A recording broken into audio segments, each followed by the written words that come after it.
Frédéric François, bonjour. Bonjour. 15e Olympia. Alors, Oui. ça représente quoi pour vous, 15 Olympia? Oh ben, 15e Olympia, c'est génial. Là, c'est devenu ma deuxième maison. Et voilà, j'ai le souvenir du premier Olympia où j'avais vu dans Paris des affiches, les 4 morceaux. La première fois, le nom comme ça, en lettres de feu, sur le fronton de l'Olympia. On a fait un mois d'Olympia, 3 semaines d'Olympia, 15 jours, 3 semaines, un mois.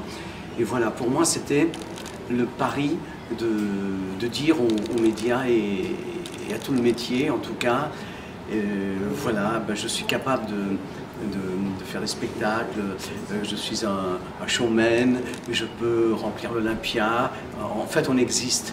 Et c'est important, parce qu'avant, sur les contrats, il n'était pas marqué que je pouvais faire l'Olympia. Et donc les gens se demandaient pourquoi, de 70 à 84, j'ai pas fait l'Olympia. Vu qu'on a vendu des millions de disques, qu'on était présent partout, sauf à l'Olympia. En fait, c'était une question de contrat. Et donc dès que ce contrat a été signé chez Tréma, ça nous a permis de faire notre premier Olympia et de montrer que on était de ces chanteurs, pas seulement un chanteur à minette, comme on disait à l'époque, qui allait juste arriver et repartir, mais non, un chanteur qui, sans calculer, lui était dans une certaine continuité, tu vois. Moi, je pensais, quand j'ai commencé à chanter, je pensais que quand on arrivait à avoir du succès, que le succès était là à vie. C'était peut-être un peu fou de penser ça, parce que les modes peuvent balayer les chanteurs populaires, et les modes arrivent et puis balayent les chanteurs qui étaient avant. Et donc voilà, donc le fait de ne jamais calculer, le fait d'être authentique, le fait de ne pas être mode, le fait d'écrire les chansons que j'ai envie et de chanter les thèmes de chansons que j'ai envie, avec mon style et pas trahir le public, c'est peut-être un des secrets de notre réussite et de cette longévité. 45 ans de chansons, des millions d'albums, Oui. et pourtant ça avait commencé tout doucement en 1966, avant qu'il y ait ce que je dirais le gros titre en 72. Alors maintenant, ça vous fait quoi tous ces souvenirs? Oh ben, c'est des souvenirs magnifiques de ma vie. On habitait en face d'un charbonnage. Mon père rêvait que son fils devienne chanteur. C'est lui qui m'inscrivait dans des concours. Je me demande encore aujourd'hui comment il faisait, alors qu'il travaillait dans la mine, de savoir que, par exemple, à 100 km de chez nous, il y avait un concours de chant. Et donc voilà, il m'inscrivait. Moi, j'avais du haut de mes 16 ans, j'allais faire mon petit concours de chant, je suivais l'orchestre. Et voilà, et en 66, pour la première fois, je remporte le micro-sillon d'argent qui était... voilà, à la clé, il y avait un disque. Et le jury, il s'appelait Bob Jackman, il faisait partie de l'orchestre de Ray Ventura. Et voilà, quand il m'a entendu chanter, il a dit voilà, c'est lui le premier prix. Et là, je gagne le premier prix. Et il fallait acheter les disques. Et mon père a acheté les disques et les a vendus un par un dans tous les bistrots. Et il les a envoyés en Sicile, dans les bistrots. Voilà, c'était un souvenir magnifique. Nous n'étions qu'en 66. Et puis il a fallu attendre les années 69, 70 pour que Lucien Maurice, directeur à l'époque des programmes d'Europe 1 et des disques AZ, me fasse venir à Paris et écoute mes disques et me dit waouh, nous deux, mon petit, on va réussir. Et moi je disais mon Dieu, pourvu qu'ils disent la vérité, parce qu'il y en avait tellement qui avaient dit des trucs, tu vois, pourvu qu'ils disent la vérité. Et c'est vrai que voilà, chouchou de la semaine sur Europe 1, et puis a suivi Babar, Arlette Tabar qui nous a programmé, et voilà, l'été 72 a été la révélation avec Je voudrais dormir près de toi, et l'arrivée de tous des nouveaux chanteurs qu'on va appeler les chanteurs à minette, avec Mike Brandt, avec C. Jérôme, Eric Chardin et Stone, et voilà, tout ça a été le début d'une nouvelle aventure, en fait, d'une nouvelle génération de chanteurs. Est-ce qu'il y a eu des rencontres importantes, je dirais, dans le show business ou dans les gens qui chantaient à cette époque-là, qui vous auraient marqué? Oh, avant, oui. C'est-à-dire que je vais prendre des choses dans l'ordre. Et bien sûr, adolescent, comme tous les jeunes, j'avais mes idoles. Tu vois, moi, j'étais un fan de Michel Polnareff, j'aimais Christophe, j'aimais Adamo, et donc voilà, Jodassin, tous ces chanteurs-là, pour moi, français, Hervé Villard même, représentaient la réussite, la France, vu que moi j'étais de l'autre côté de la frontière en Belgique, et pour moi c'était la France. Je voulais un nom français, je voulais qu'on m'aime en France, je voulais réussir en France. Et donc voilà, tous ces chanteurs, j'étais fan. Et puis bien sûr, après, quand le succès est arrivé, je les ai rencontrés. J'ai fait des photos pour tous les magazines, parce qu'on était à la base de tous les journaux People quand même. Hein. Stéphanie, Hit Magazine, Super Géant, il y en avait des tonnes. Et puis voilà, je les ai tous rencontrés après dans les émissions de Guilux, de Hallyday, en passant par Coluche, en passant par Dalida, Ringo et Sheila, tout le monde. On était là, on était un à la suite des autres, et on dit, bon, c'est votre tour pour passer, allez, bonne chance à toi. Et tu vois, et voilà. Donc voilà, je les ai plus ou moins tous connus. Dalida a peut-être fait plus partie de l'histoire de ma vie. Pourquoi ? Parce que la première fois que je chantais sur scène, je dis souvent, c'était sur la plus grande scène du monde. C'était la table du café du Passage des Niveaux à Tiller. Tu vois, j'étais parti chercher mon père parce que le dîner était prêt. Et j'arrive là et quand mon père me voit, il me dit « Mon fils, il faut que tu chantes pour tous mes amis. » Sur la table, je commence à chanter au Sole Mio. Et voilà, c'était la première fois que je rencontre les applaudissements et les bravos, tu vois. Je me dis, ah mince alors, c'est chouette, tu vois, ça te fait du bien, ça te grandit. Et puis après, on voulait la télévision. Et le dimanche, on savait qu'on pouvait tout demander à mon père parce qu'après la pasta dominicale, il avait bu un verre de vin, 2 verres, 3 verres, des fois une petite bouteille. Et là, il nous disait, oui les enfants, qu'est-ce que vous voulez? Et il nous disait, papa, on veut la télévision. Et là, on allait devant une grande vitrine, un magasin électroménager, et on disait, cette télévision-là. Mon frère disait, non, celle-là, celle-là. Et lui, il nous laissait choisir, et puis il poussait la porte et disait, oh, vous voyez les enfants, c'est fermé, ils reviendront dimanche prochain. Il n'avait pas les moyens. Et puis on est allé en semaine et il a acheté un poste de radio où justement, avec un tourne-disque, et sur ce tourne-disque, tournait le disque de Dalida au Sole Mio. Et nous, on regardait ce disque comme si c'était un ovni, tu vois. Et puis la première personne qui m'a donné rendez-vous à Paris, c'est quand même le mari de Dalida, Lucien Maurice. C'est lui qui a sorti mon premier disque, tu vois, et qui m'a fait passer sur les antennes d'Europe 1. Et donc après Dalida, je l'ai rencontré dans toutes les émissions. Et puis elle m'a remis quand même le disque d'or quand j'étais chez Tréma de Mon cœur te dit je t'aime.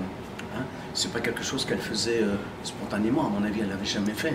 Et quand Eddie Depré, qui était mon attaché de presse, sûrement a demandé à Orlando a demandé à sa sœur, est-ce que tu veux le faire? Elle ne le faisait pas forcément, elle a dû dire, à mon avis, j'essaie d'imaginer, ah, pour le petit, je le fais parce que lui, je l'adore et je l'aime.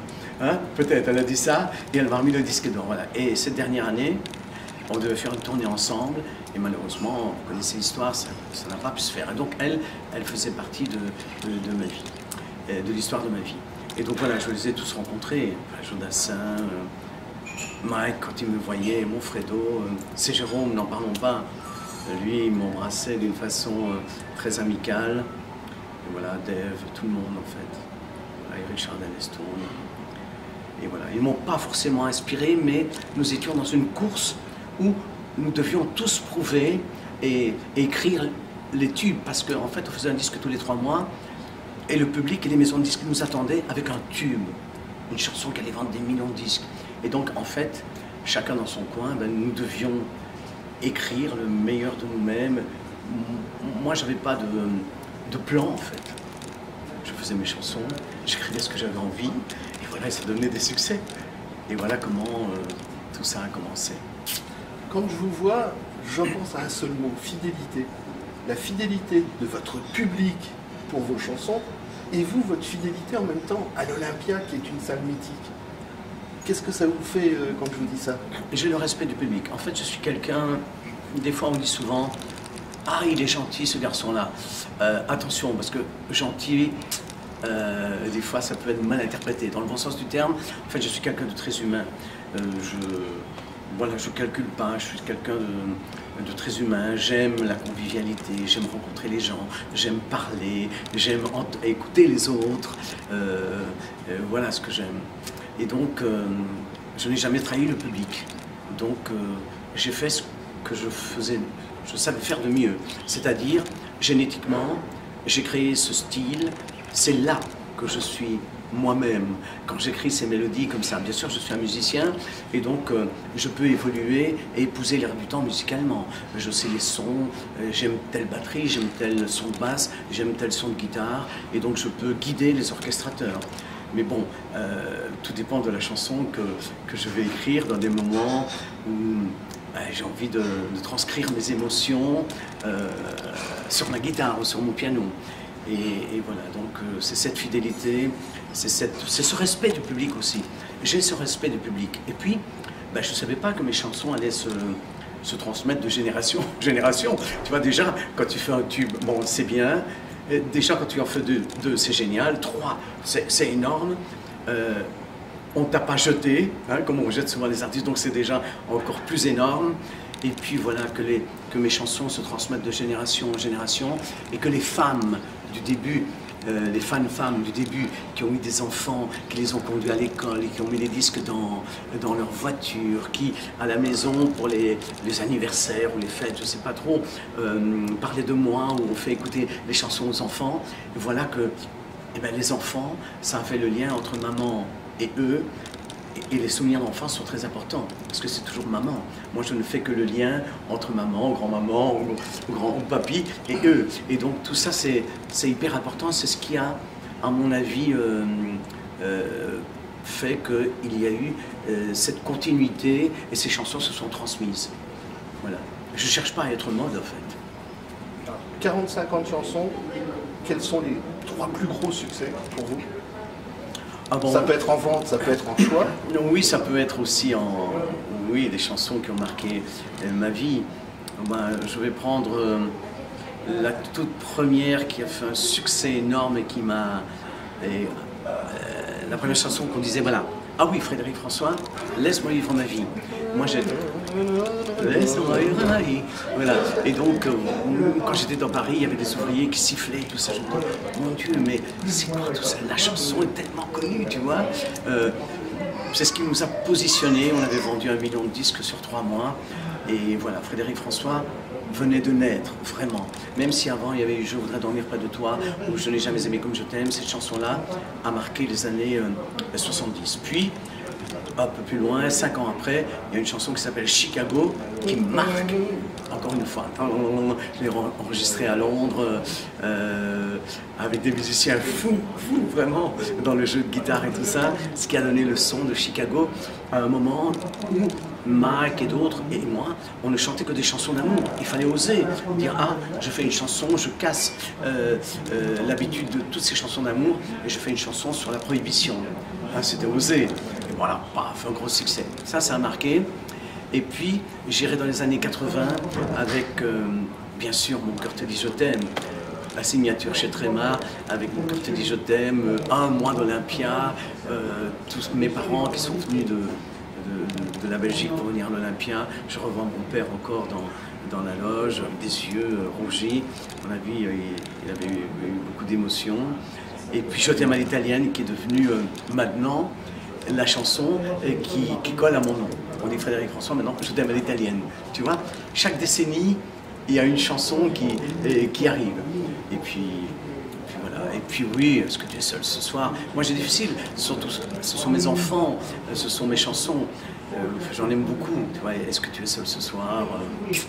Si l'on parlait d'amour, maintenant dans les années 2005, Une rose dans le désert, voilà, ce sont tous des tubes qui vont rester et qui, dans les décennies à venir, seront des poètes-repères à nouveau pour les générations. Alors on se revoit dans, peut-être pas 15 ans, ça au prochain Olympia. On va dire comme ça, on se voit au prochain Olympia, mais pas trop tard, parce que, bon, si je reste comme ça, en bonne santé et tout... On n'a pas l'impression de voir quelqu'un qui a 40-50 chansons, on a l'impression de voir quelqu'un qui a 45 ans tout court. Oh oui, j'ai commencé très jeune, hein, et donc, voilà. Et au prochain Olympia, c'est mieux. Merci. Au revoir.